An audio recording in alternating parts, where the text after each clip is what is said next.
আসসালামু আলাইকুম, শুভ সকাল। আমি বর্তমানে দাঁড়িয়ে আছি বরিশাল বাকেরগঞ্জ উপজেলার ৪ নম্বর দুদল ইউনিয়ন বোমা ফেরিঘাটে।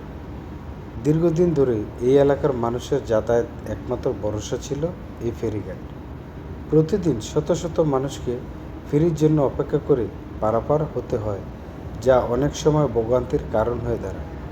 তবে সেই অপেক্ষার দিন শেষ হতে চলেছে।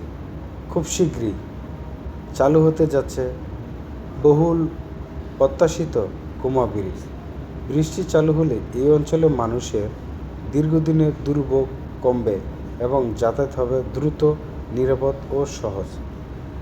তখন হয়তো এই গোমা ফেরিঘাট কেবলই আমাদের স্মৃতি অংশ হয়ে থাকবে।